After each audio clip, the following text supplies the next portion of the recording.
아이가 막 잉태해서 태어나가지고 이제 9살이 됐다는 것은 아이 스스로가 이제 판단이 쓰게 되고, 그리고 이제 점점 키와 몸이 막 자라지 않습니까? 우리 교회가 이제 벌써 9주년이 되었습니다. 이 9주년 동안 한결같이 믿음으로 달려온 우리 귀한 성도들에게 이 자리를 비롯해서 진심으로 감사를 드리고 또 감사를 드립니다. 또 무엇보다도 하나님께서 우리 교회를 축복하시고 여기까지 인도해 주셨습니다. 이 9주년을 맞이해서 제 마음에 이런 질문이 떠올랐어요.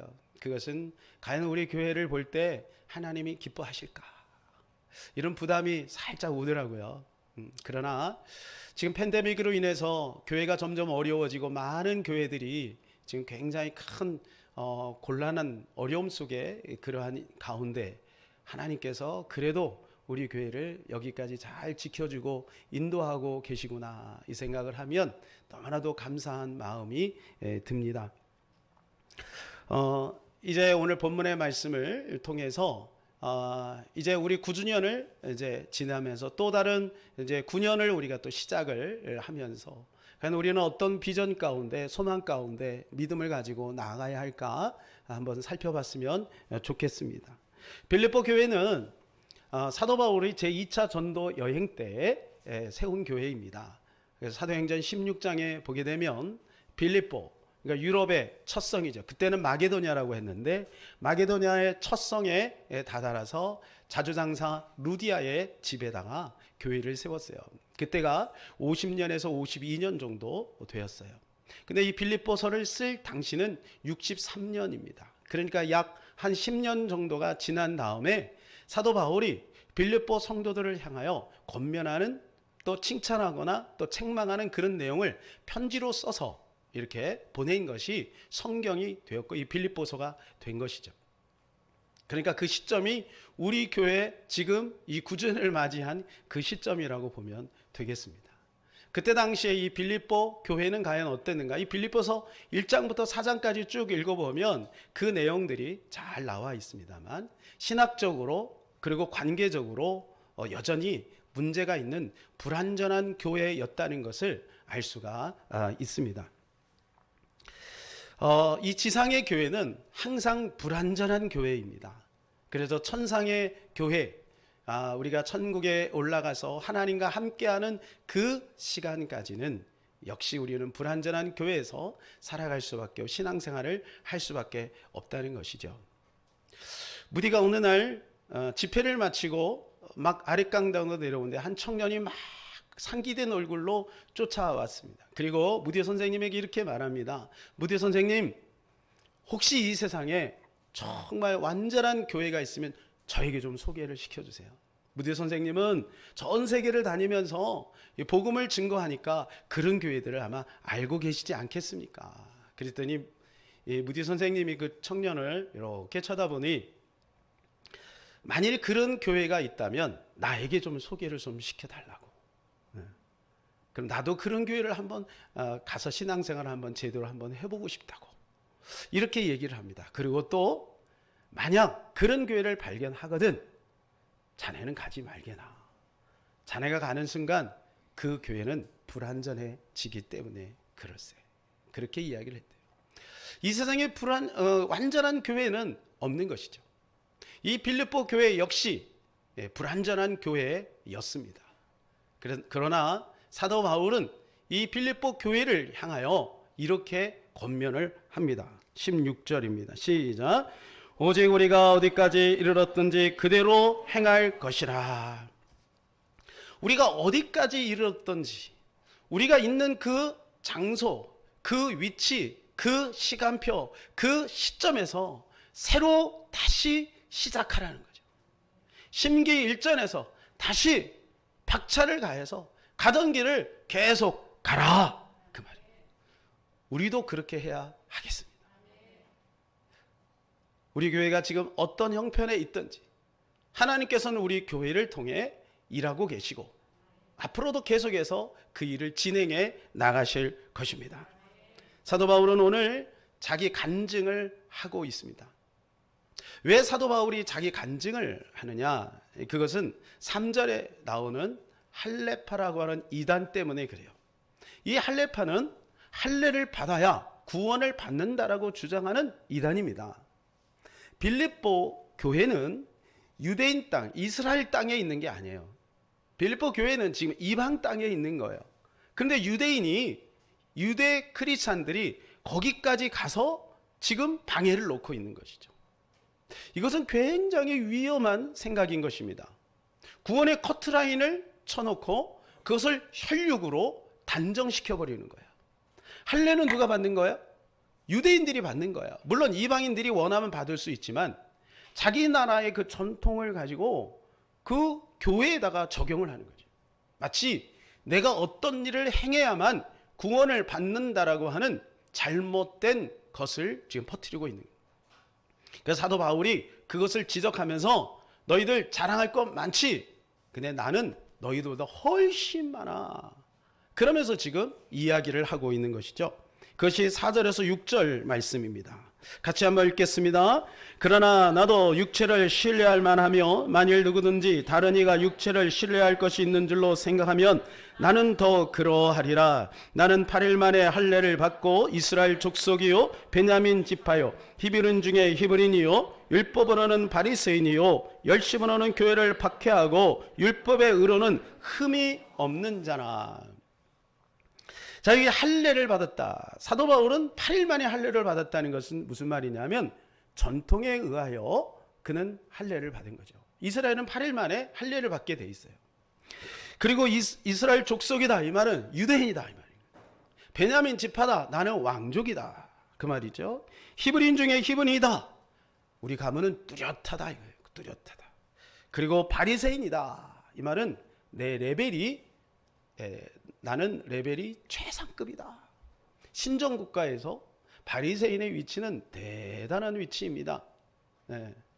누구든지 존경한다고 생각하는 그 위치에 있는 것이죠. 율법으로는 흠이 없다. 그런 사람은 없어요. 이 세상에. 사도 바울밖에 없어요.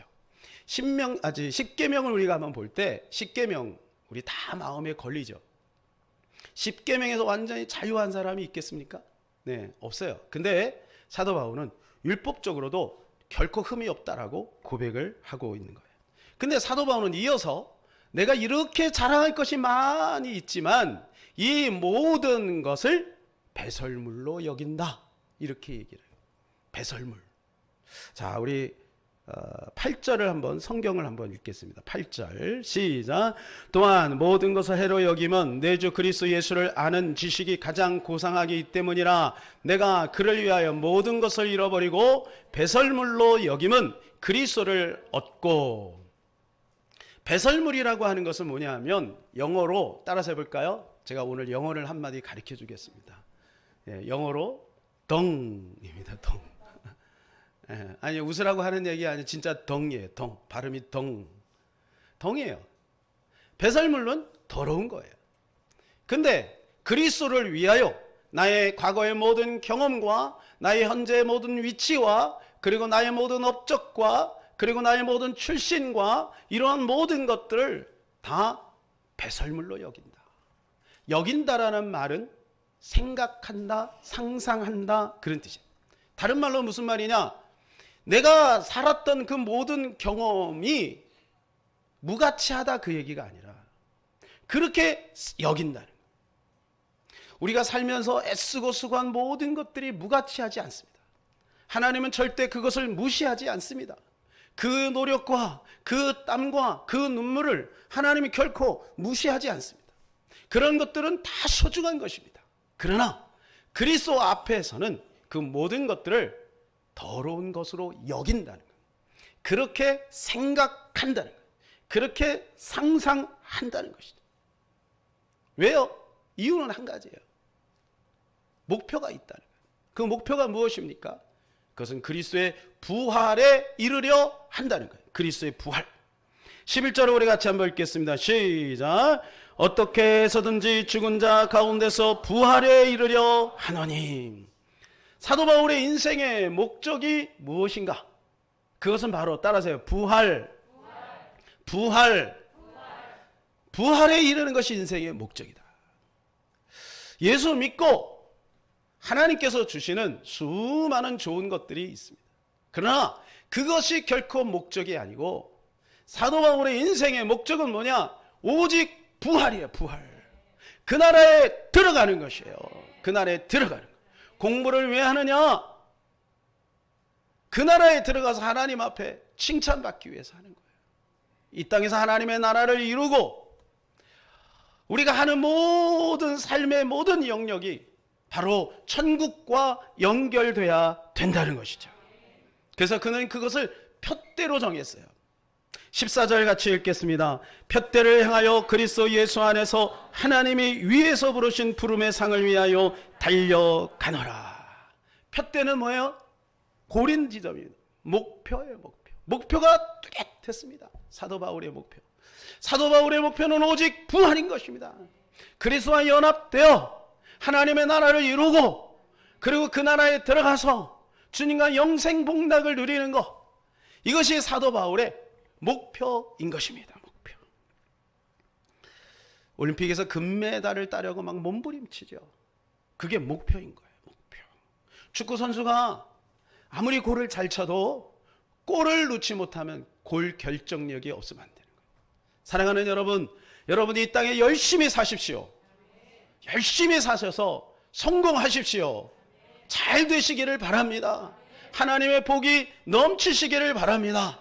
그러나 우리의 목표는 바로 그 부활에 이르는 것입니다. 거기에 이르러야 될 것입니다. 아니, 사도 바울 정도면 그것이 당연한 거 아니겠어요? 그런데 사도 바울은 그게 아니에요. 사도 바울은 그것이 목표예요. 그것이 인생의 목적인 것입니다.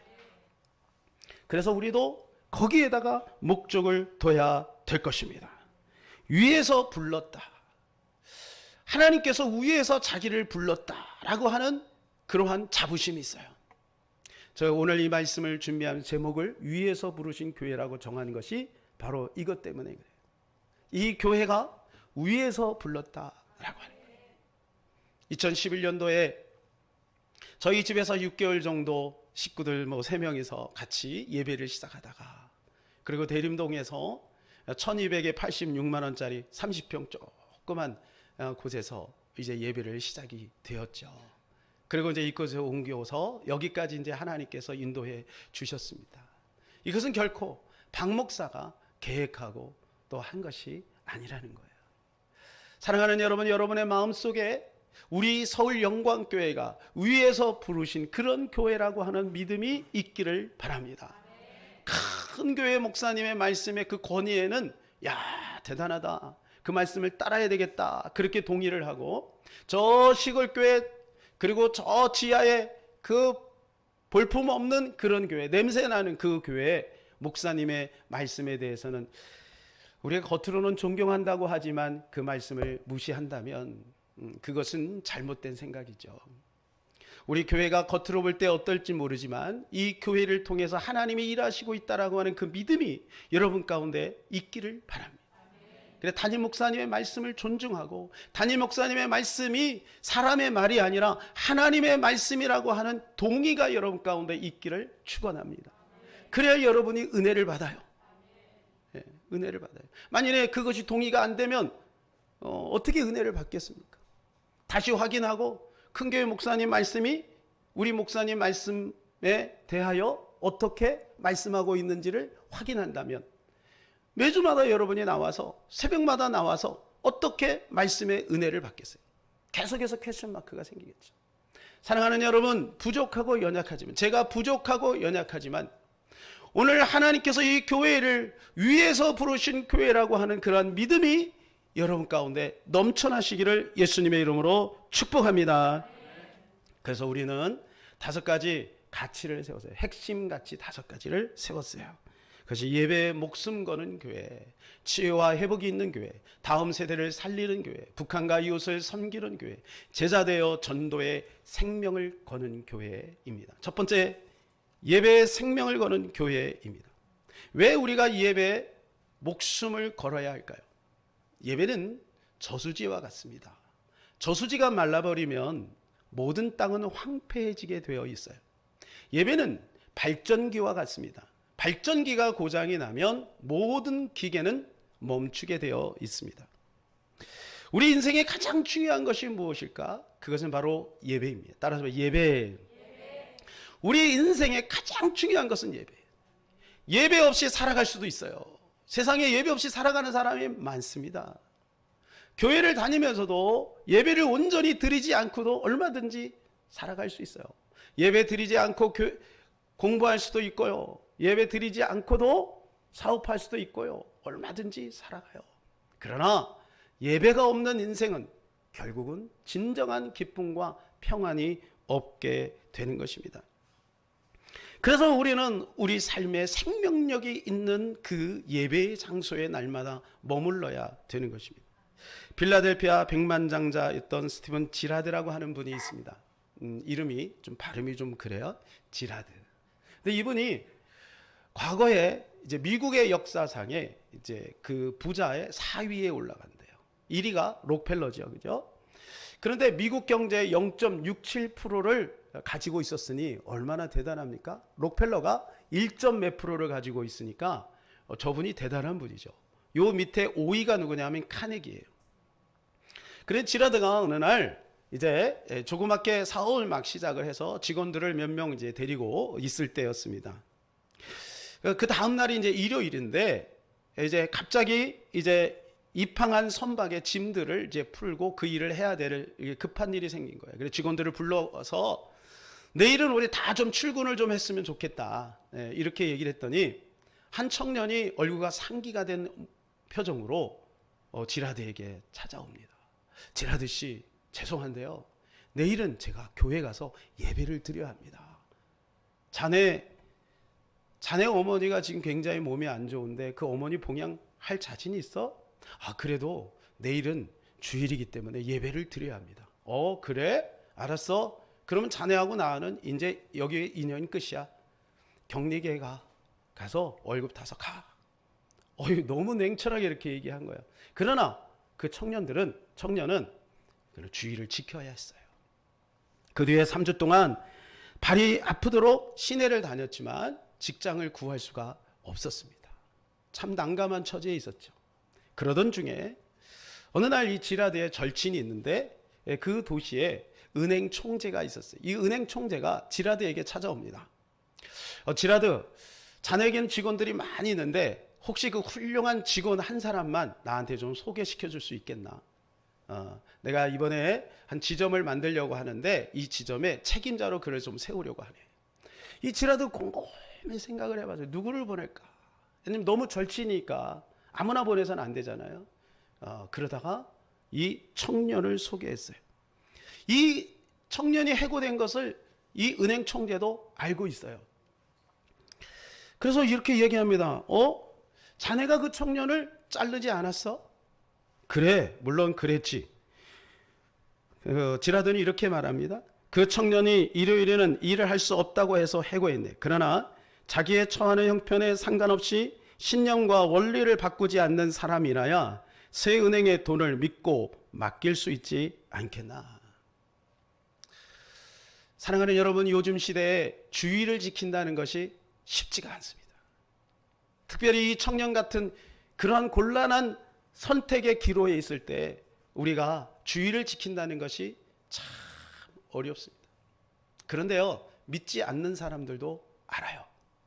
이 사람이 정말로 참 신자인가 그렇지 않은가 그것을 알죠. 그래서 정말 중요한 일을 맡길 때는 참 크리스찬들을 본다고 해요. 왜요? 그 사람은 정직하고 그 사람은 올바른 길로 가기 때문에, 올바른 선택을 하기 때문에 그렇다는 것이죠. 우리가 하나님 앞에 예배를 드릴 때마다 힘들고 어려운 결정을 내리지만 하나님께서는 우리의 예배를 통해 여러분의 모든 삶을 축복해 주실 줄로 믿습니다. 두 번째는 치유와 회복이 있는 교회입니다. 치유라고 하는 것은 영혼, 육의 치유가 돼야 합니다. 육체도 치유돼야 합니다. 정신도 치유돼야 됩니다. 그리고 영혼도 치유돼야 합니다. 이 셋 중에 어떤 것이 중요하다고 말할 수 있을까요? 그것은 물론 영혼의 치유인 것입니다. 그래서 하나님은 때로 이 영혼을 위해서 육체의 질병을 그냥 허용하실 때도 있다는 것이죠. 그 대표적인 사람이 사도 바울입니다. 사도 바울이 사역이 왕성할 때 그는 몸이 너무너무 아파서 하나님 앞에 크게 3번 기도했어요. 그런데 사도 바울에게 이렇게 얘기해요. 바울아, 너의 약한 것이 곧 너에게 강함이다. 너의 그 질병이 너에게 은혜가 되는 것이다 라고 그렇게 얘기했습니다. 이유가 뭘까요? 사도 바울이 하나님 앞에 맡겨진 그 사명을 온전히 감당해 나가는데 때로는 그 육체의 질병이 도움이 됐다는 것이죠. 그러므로 중요한 것은 영혼의 치유인 거예요. 영혼의 치유. 영혼의 치유는 육체의 치유와 연관되어 있습니다. 그래서 요한 3서 2절에 보면 이렇게 말씀해 주고 있어요. 같이 한번 읽겠습니다. 사랑하는 자여, 내 영혼이 잘된 같이 내가 범사에 잘되고 강건하기를 내가 간구하노라. 다른 말로 하면 영혼이 치료되면 육체도 치료된다라고 하는 것입니다. 그러나 역설적으로 육체가 치료되지 않아도 영혼이 치료되면 성공인 것이죠. 저는 우리 사랑하는 성도들 가운데 몸이 불편하신 분들이 있으면 참 마음이 불편하고 아파요. 내가 더 많이 기도해야 되는데 이런 아쉬움이 있어요. 그러나 저는 소망합니다. 하나님께서 우리 사랑하는 귀한 성도들의 질병을 고치시고 치료해 주실 것을 믿습니다. 선포합니다. 하나님이 고치실 것입니다. 지금까지 많은 분들을 고치셨고 앞으로도 고치시고 치료하실 줄로 믿습니다. 세 번째는 다음 세대입니다. 우리 교회는 소망이 있습니다. 외부 강사들이 오시면 한결같이 하는 말이 교회가 젊네요. 아마 청년들이 조금 작년부에 비해서 조금 더 있어서 아마 그런 것 같아요. 이걸 역으로 보면 작년부는 적네요, 그 말이죠. 그래서 저는 아예 본격적으로 이제 청년 사역을 좀 해야 되겠다, 이런 마음을 하나님이 요즘에 강하게 주십니다. 네. 그래서 숭실대하고 중앙대에 이제 본격적으로 이제 대학교 선교를 하자, 대학교 전도를 하자, 그러니까 젊은이들을 깨우자, 미래를, 다음 세대를 깨우자, 이런 비전을 제 마음에 주고 계십니다. 이제 우리 주일학교와 또 우리 청소년부, 좀 우리 부교육자들이 열심히 잘 하고 있습니다만 필요하다면 좀 더 전문가를 모셔다가 우리 주일학교하고 중고등부를 더 활성화시킬 것입니다. 환경의 사모님을 모시고 그리고 책 읽는 사자를 모시는 이유가 바로 여기에 있는 것입니다. 다음 세대를 깨우는 거예요. 다음 세대. 한 사람만 제대로 쓰면 되는 것입니다. 다윗 한 사람, 다니엘 한 사람, 사무엘 한 사람, 요셉 한 사람, 그 한 사람만 제대로 서면 그 시대가 바뀌는 거예요. 그 나라가 바뀌는 거예요. 하나님 그 한 사람을 통하여 일하시고 있다는 것이죠. 그래서 그 한 사람이 우리가 되었으면 좋겠습니다. 우리 다음 세대를 위해서 더욱더 힘 모아 주시기를 바라요. 그래서 요즘에 우리 청년들하고 이제 새벽 예배를 드리고 있어요. 그래서 7명에서 8명이 꾸준하게 나옵니다. 이 어른들이 드리는 새벽 예배하고 좀 컨셉이 좀 다릅니다. 자기를 점검하고 고백하고 선포하고 메타인지 시키고 그리고 하루에 할 일, 그리고 장단기 계획을 계속해서 점검하고 그리고 선포하고 그리고 기도합니다. 이렇게 우리 청년들이 만일 새벽 예배를 계속해서 드린다면 분명히 하나님께서 그들을 통해 놀라운 일을 이루어 가시리라고 믿습니다. 저는 바라건대 우리 사랑하는 청년들이 다 교회 근처로 오시기를 바라요. 다 이사 오세요. 박병찬 우리 청년도 다 교회 근처로 이사 오세요. 그래서 새벽 예배 다 참석하시기를 예수님의 이름으로 축복합니다. 네, 아멘은 어른들이 하는. 새벽을 깨우는 게 주님의 비전이에요.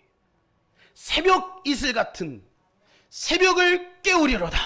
시편 기자가 고백하고 있잖아요. 하나님은 새벽에 일하시네. 새벽에, 그렇죠? 예, 그래서 새벽에 홍해를 가르시고 새벽에 여리고가 무너지고 새벽에 만나가 내린 것입니다.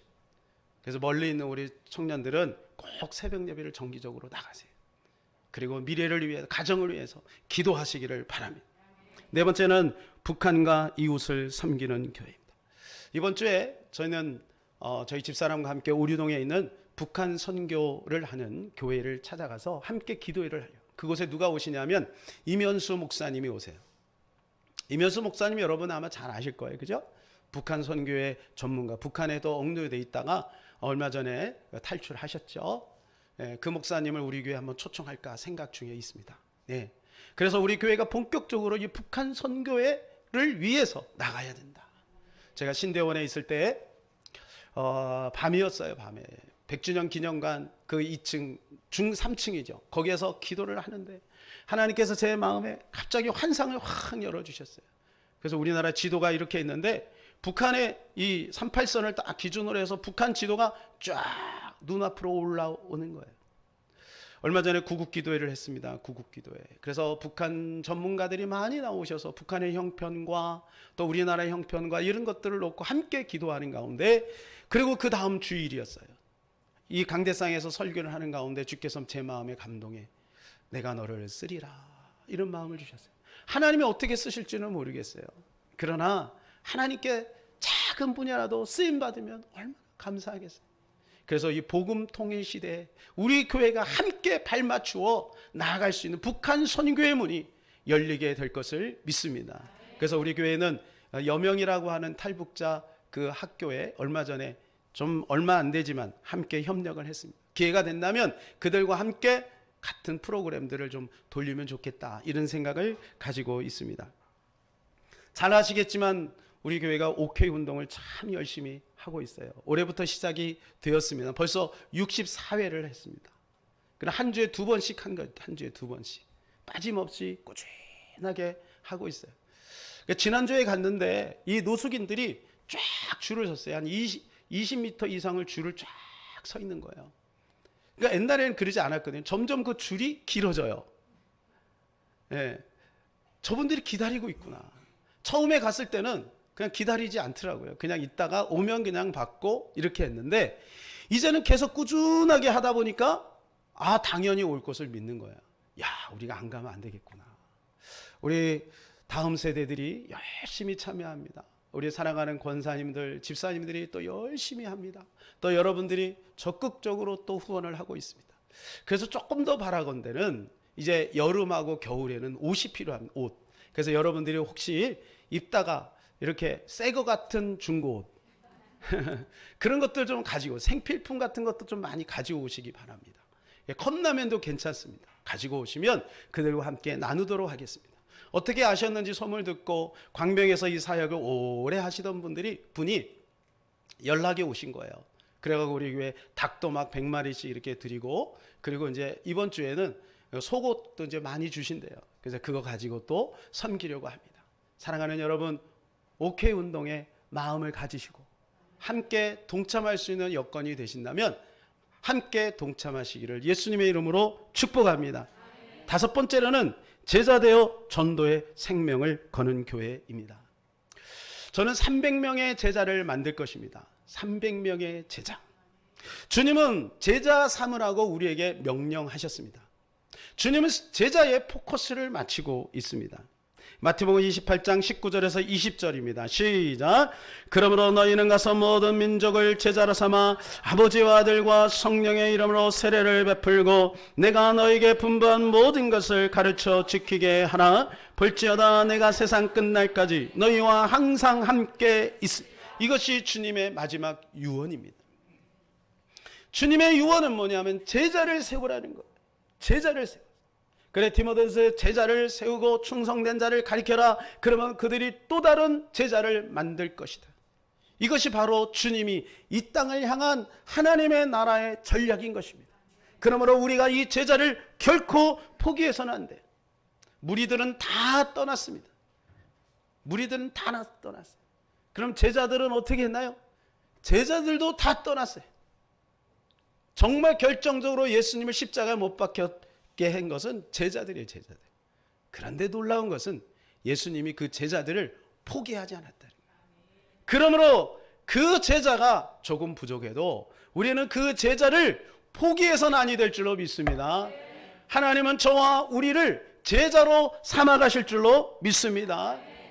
팬인가 제자인가 라고 하는 책의 일부분을 제가 한번 발췌했는데요. 읽어드리도록 하겠습니다.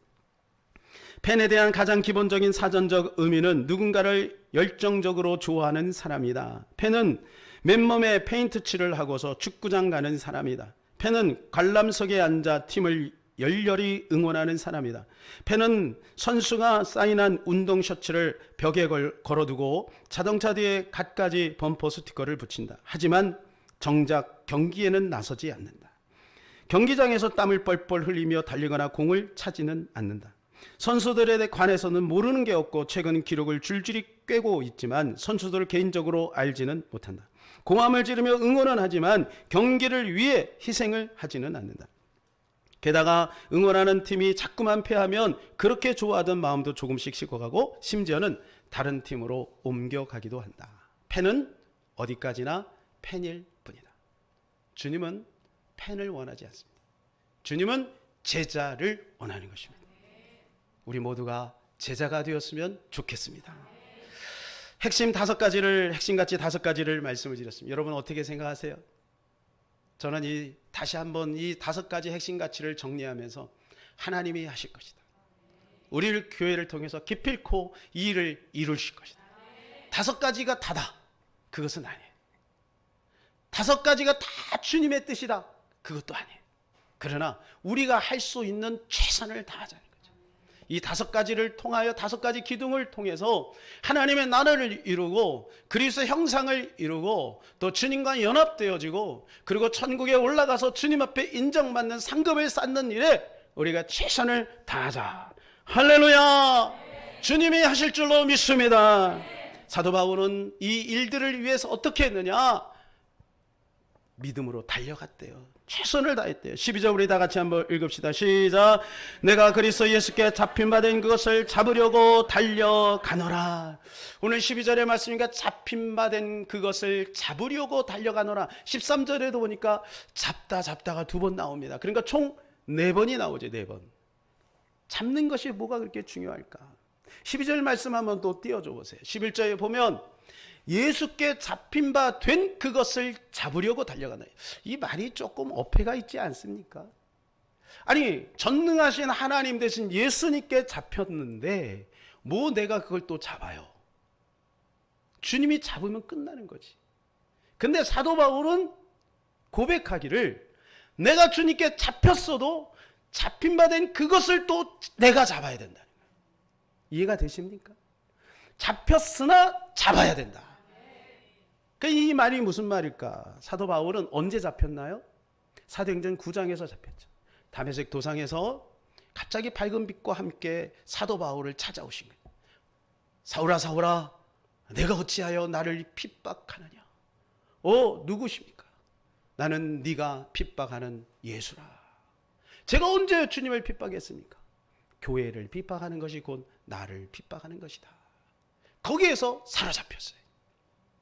그리고는 모든 것을 버려두고 이제 주님을 쫓고 이방인의 사도로 목숨을 걸어요. 나중에 결국 순교의 자리에 이르게 되죠. 거기에서 잡혔다는 거예요. 그리고 사도 바울은 일평생 그 주님께 잡힌 바 된 그것을 또 잡으려고 한다는 거예요. 무슨 말이죠? 우리의 첫사랑을 회복해라는 거죠. 우리가 그렇게 뜨겁게 하나님을 만났던 그 시점으로 다시 돌아가야 된다는 거예요. 다시 내가 벗어났으면 다시 돌아가야 되는 거예요. 잃어버렸으면 다시 붙잡아야 된다는 거예요. 사도 바울은 그것을 이야기하는 거예요. 우리에게도 권면하고 있는 것이죠. 빌립보 성도들에게도 너희가 잡힌 바 된 그것을 또 잡아라. 잃어버리지 말고 꼭 붙잡아라. 내가 복음을 증거한 후에 버림이 될까 두렵다. 사도 바울은 이렇게 고백하고 있는 것입니다. 그런데요, 재밌는 것은 이 잡다 3번은 다 똑같은데 이거는 위에서 이렇게 잡다 그런 뜻이거든요. 근데 마지막에 있는 이 잡다라는 말은 무슨 말이냐면 이런 뜻이에요. 내뻗다. 마지막 순간에 내가 내뻗다 이거예요. 이건 이런 뜻이에요. 한번 사진을 보여주시면요. 우리가 달리기 100m 달리기를 합니다. 100m 달리기를 막 해서 거의 비슷하게 들어올 때 마지막 순간에 그 라인에 자기 가슴이나 이 신체를 쭉 내미는 거예요. 그래 그게 먼저 닿아야 1등이 되는 거죠. 쇼트랙 여러분 보시면 참 기가 막히지 않습니까? 우리나라 사람들이 참 잘해요. 마지막 순간에 그 탁 역전해가지고 다리를 쭉 내미는 거죠. 요거 바로 이거예요. 내뻗는 거예요. 마지막 순간에 주님을 향하여 손을 뻗는 거예요. 베드로가 물에 빠졌죠. 그러나 포기하지 않고 주여 도우소서, 주여 도우소서. 그때 주님이 그 베드로의 손을 붙잡은 것처럼 하나님께서 마지막 순간에 우리가 손을 내뻗을 때 우리의 손을 붙잡아 주실 줄로 믿습니다. 달려간다라 그래요. 달려간다는 말은 사자가 사슴을 먹이 삼아서 달려가듯이 달려가는 걸 말하는 거예요. 사냥꾼의 그 먹잇감을 놓고 치열하게 달려가는 것을 말하는 거예요. 그렇게 우리는 달려야 할 줄로 믿습니다. 마지막까지 끝까지 달려 승리하는 저와 여러분 되시기를 예수님의 이름으로 축복합니다. 결론입니다. 어디까지 이르렀든지 우리는 그대로 가야 할 것입니다. 오직 우리의 목표는 그리스도, 주님과 연합되는 것이며 부활에 이르는 것입니다. 이 교회는 위에서 부르신 교회임을 믿으시기를 바랍니다. 우리 같이 이 찬양하고 기도하는 시간 갖도록 합니다. 우리에게 소원이 하나 있네.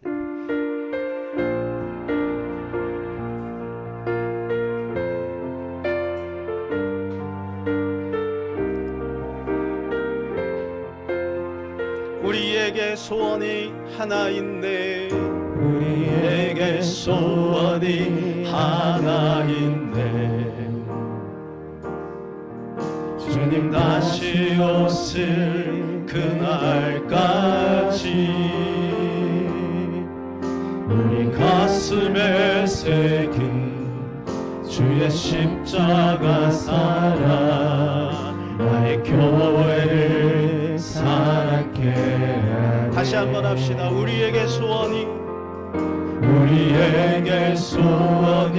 하나 있네. 주님 다시 오실 그날까지 우리 가슴에 새긴 주의 십자가 사랑 나의 교회를 사랑케 하네. 주의 교회를 향한 우리 마음 희생과 포기와 가까보다 하물며 죽음조차 우리 막을 수 없네. 우리 교회는 이 땅의 희망. 교회를 교회되게 예배되게 오래 사용하소서. 진정한 부흥의 날 오늘 임하도록 오래 사용한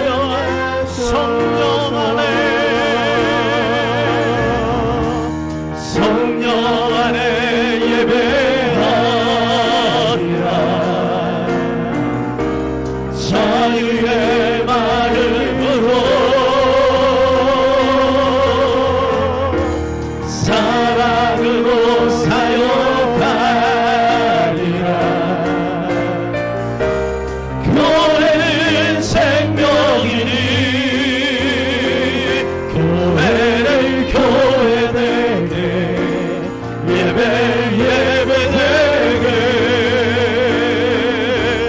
우리 사용하소서. 진정한 부흥의 날 오늘 임하도록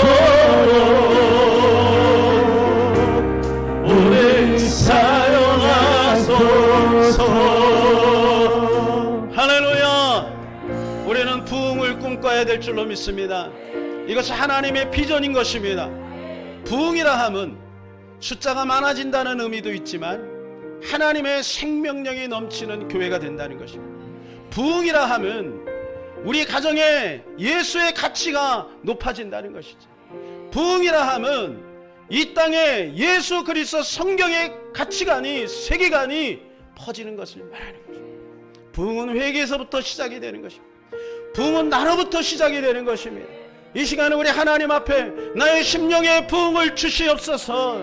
하나님 교회의 부흥을 주시옵소서. 우리 가정의 부흥을 주시옵소서. 다시 한번 하나님 이 지역에 이 나라 민족의 부흥을 주시옵소서. 성령의 바람이 불게 하여 주시옵소서.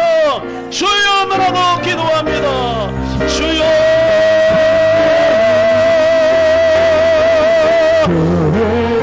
아버지 이 땅에 부흥을 주시옵소서. 이 교회를 사용하여 주옵소서. 주님의 일하신 것을 믿습니다. 하나님 우리 성도들을 써주시옵소서. 각 기관마다 부흥의 역사가 있게 하옵시고 각 기관장들에게 성령의 역사가 있게 하옵소서. 하나님 이 지역에 부흥이 있기를 원해요. 주여 이 민족에 부흥이 있기를 원해요. 우리 가정에 부흥이 있기를 원해요.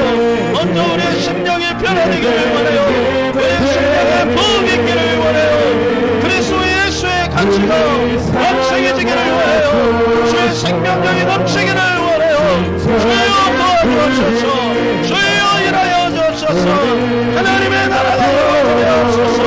주님이 하시옵소서. 성령의 은혜가 하여 주시옵소서. 우리를 새롭게 하여 주시옵소서.